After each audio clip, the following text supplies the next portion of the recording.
옷을 좋아하는 게 비난받아야 될 일인가? 건강한 의생활이라고 얘기를 하고 절제해서 즐기는 것이 괜찮다라고 얘기를 해주는 사람이 한 명은 필요하겠다라는 생각을 했어요.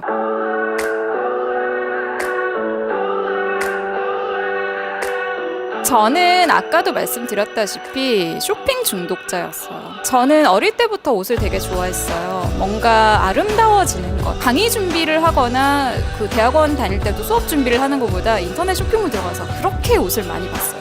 맨날 잡지 보고 있고 TV를 틀면 온 스타일의 고정. 나는 특별하다 해서 의미를 찾는 사람이어서 그렇게 특이한 옷을 자꾸 샀구나. 제가 그렇게 입어야 제가 존재감이 있을 거라고 저는 생각을 했어요.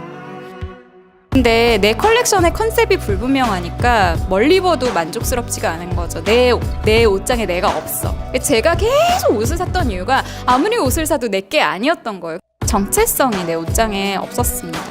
그러면 나를 뭐라고 해야 되지? 나서는 거 좋아하고 좀 내향적인 사람이긴 한데 좀 쾌활하고 재밌는 것도 좀 좋아하기도 하거든요. 그래서 조용한 말괄량이라고 하고 났더니 너무 삶이 심플해지는 거예요, 정말. 군더더기를 자꾸 쳐내게 되고 그 옷장에 있던 타임, 뭐 손정환, 앤드앤드 이런 굉장히 비싼 브랜드 다 쫓아냈어요. 나는 이거 안 입어.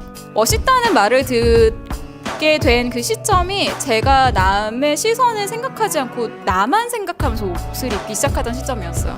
남이 뭐라고 하든 말든 신경을 안 쓰는 그 무심함이 아우라를 발생을 시켰겠구나, 그런 생각을 한 거죠. 지금 이렇게 쭉 보시면 제가 저를 찾으면서 가장 얼굴이 좋아 보이는 걸 아마 보셨을 거예요. 저는 지금이 제일 예쁜 것 같아요.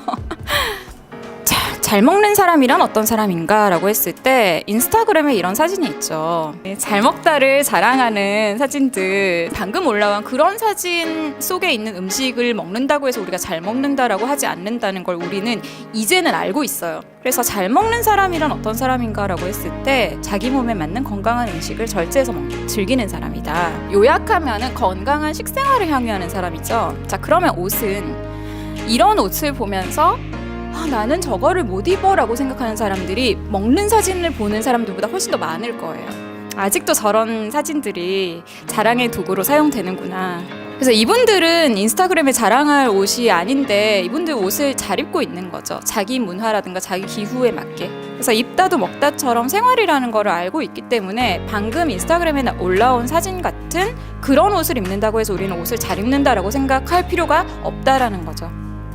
그래서 옷을 잘 입는 사람이란 자기가 좋아하는 옷을 절제해서 즐길 줄 아는 사람이다 라고 말씀을 드릴 수 있고요. 다른 말로 바꾸면 건강한 의생활을 향유하는 사람이다 라고 할 수가 있습니다. 예술을 감상하기만 한다면 사실 크게 우리가 어려운 점이 없거든요. 근데 컬렉팅을 한다거나 내가 작가가 되어야 할 때는 굉장히 고통스러워져요, 예술이. 근데 옷은 감상자로 멈추지 않잖아요, 우리가. 감상도 해야 되고 컬렉팅도 해야 되고 컬렉팅한 것을 입어내야 돼요, 조합해서. 옷을 입을 때는 훨씬 더 복잡하기 때문에 고통스러울 수 있었겠구나라는 생각을 했죠. 그래서 패션에서 힐링을 경험하려면 어떤 단계들이 필요할까를 제가 생각을 하면서 글을 썼는데 그 글에서 내린 결론이 이 5가지 단계가 필요하다라는 거였어요. 옷장의 컨셉을 정해야 된다라고 했는데 그것이 용감한 성찰자 단계다, 첫 번째. 용감한이라는 형용사를 붙인 이유는 정말로 용기가 필요해서예요.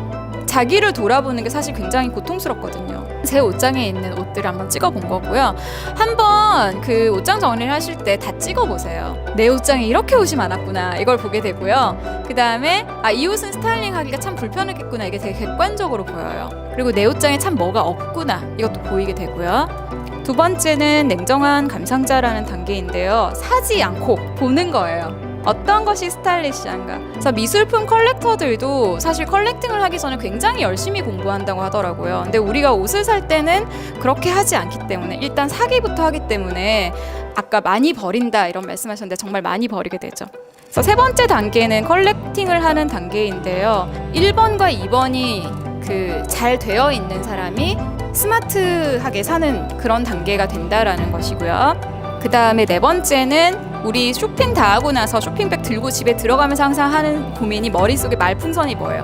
뭐랑 입지? 이게 어떻게 조합하지? 인 건데 요리하기 전에 시장을 보잖아요. 근데 시장 볼 때 그냥 시장 보러 가지 않죠, 보통. 메뉴부터 정하고 그 다음에 그냥 또 장을 보러 가는 게 아니라 냉장고를 열어봐요. 그런 다음에 필요한 것만 노트에 적어가지고 갔다 와서 그 다음에 또 레시피 그 순서대로 이렇게 쭉 하잖아요. 만약에 백화점 식품관에서 오늘 뭐가 맛있어 보이나 되게 기분 좋게 이렇게 사러 갔다가 맛있어 보이는 거 다 담는 거예요.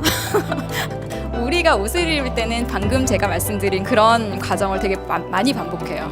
그렇게 그 자기 자신을 표현하는 스타일리시한 옷을 입으면 내가 어떤 삶을 살아야 되는지도 좀 분명해지는 것 같아요. 그렇다고 해서 내가 완성되느냐가 아니라 우리는 매번 매순간 내가 누구인지를 생각해야 되는 그런 타이밍이 와요. 그래서 저는 저 5가지 단계가 이렇게 나선형으로 평생 계속 반복되는 것이 아닌가라는 생각을 합니다. 내 거인 것만 남겨놓고 내 거가 아닌 거 비싸게 샀는데 언젠가 입을 거야 다 쫓아내셨으면 좋겠어요. 꽉 차 있으면 내가 좋아하는 옷이 눈에 안 들어와서 그거 못 입고 그 계절이 지나갈 수도 있거든요. 그래서 우리 냉장고에 자기가 좋아하는 음식만으로 꽉 차 있다. 음식물 쓰레기 하나도 없고 생각하면 되게 행복할 것 같잖아요. 옷장도 마찬가지예요. 그래서 저랑 컨설팅을 하시고 난 어떤 분이 그렇게 말씀하시더라고요. 뭔가를 사고 싶어서 옷장을 딱 열었는데 입을 게 많네 하고 다시 다르게 닫았다고.